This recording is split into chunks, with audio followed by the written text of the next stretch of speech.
The Window Seat, a story of defiance and dignity. Part 1, Boarding Chaos. Hartsfield-Jackson Airport, Atlanta. The air was thick with jet fuel and Georgia humidity, a muggy buzz that wrapped around Gate D14 like a damp towel. Gate agents barked last calls, carry-ons clacked against the terminal tiles, and the intercom crackled with pre-boarding instructions. Summer travel season was in full swing. Flight 317 to Dallas was boarding.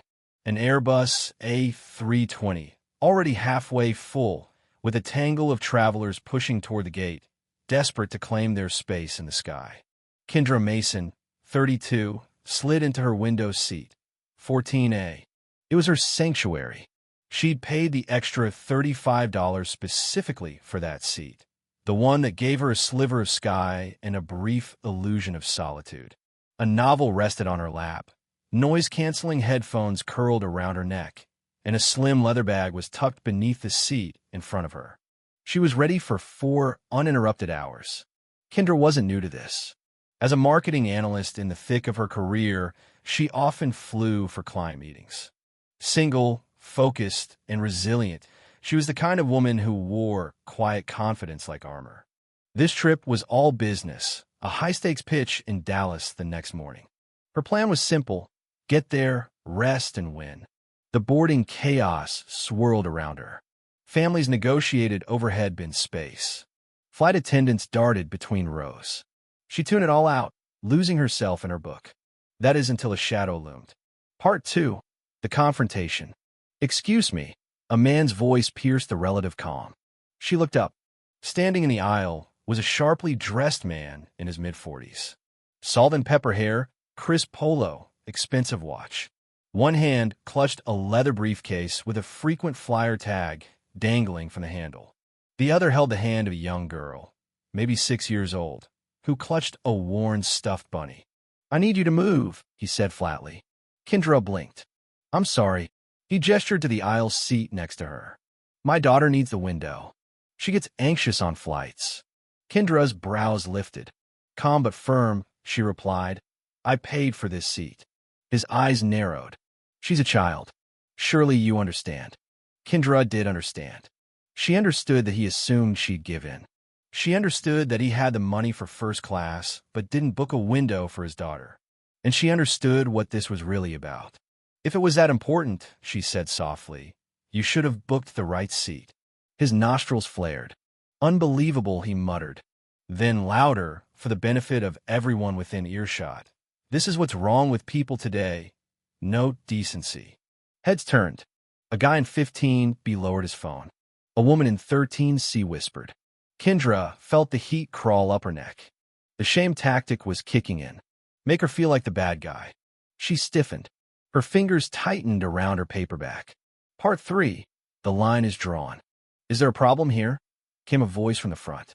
Sandra Whitman, flight attendant in her late 40s, approached with practiced calm. Her Navy uniform was immaculate, eyes alert. The man jumped in. "Yes. This woman refuses to give up her seat for my daughter. She needs the window." Sandra turned to Kendra. "You booked this seat?" Kendra nodded. "Yes." Sandra looked back at the man. "Sir, she has the seat assigned to her." He huffed. "I am aware. I'm asking you to do the right thing. Surely the airline values customer service." Sandra's jaw tightened. Customer service doesn't mean removing someone from a paid seat. The man, let's call him Gregory Sinclair, wasn't backing down. His voice rose. "This isn't about rules, it's about kindness. She's a grown woman refusing a little girl." The cabin buzzed. Whispers floated. Kendra felt the weight of it. Every eye, every unspoken expectation. Be the bigger person. "Why is it always me?" "If you need a window seat," Sandra said firmly, "I'll check for availability. But I won't force anyone to move." Gregory turned back to Kendra. "You really won't move?" "I paid for this seat," she said evenly. He let out a bitter laugh. "Can you believe this? A full-grown woman refusing a 6-year-old. A few murmurs. Some looked away. Others watched with morbid curiosity. Kendra stared straight ahead. Then came a voice from row 15. "She paid for her seat," said a man in a green hoodie. "Calm. Clear. Sandra nodded subtly. Reinforcements had arrived. No one thinks this is wrong, Gregory demanded. No one. Silence. People squirmed. No taqueros. I'm not selfish, Kendra said. I paid like everyone else. Plan better next time. She's right, said the woman across the aisle. If it was important, book it. Gregory snapped. She's a child. I shouldn't have to plan around selfish people. Sandra stepped in again. Take your seat, sir. Now. He hesitated, then hissed at Kendra. Keep it. I wouldn't want my daughter near someone like you.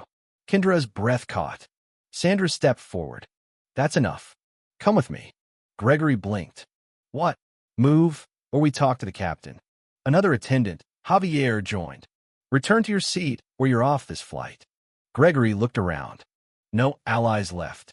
He muttered under his breath and yanked his daughter's hand. They moved down the aisle, defeated. Part 4. But he comes back. Relief settled. Kendra exhaled. But 4 rows up, Gregory fumed. His face was red. His chest heaved. And then he stood again. Sir, remain seated, an attendant warned. He ignored it. He marched back to row 14, grabbed the headrest of 13A, leaned in close. Proud of yourself? He spat. Playing the victim. We know what this is.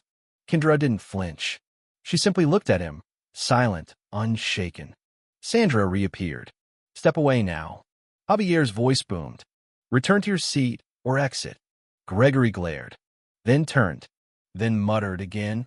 Unbelievable. This time it was over. Javier radioed the captain. Crackle. Confirmation. Hold the door, he said. Escort to the jet bridge. Gregory was done. They told him to collect his belongings. He unbuckled.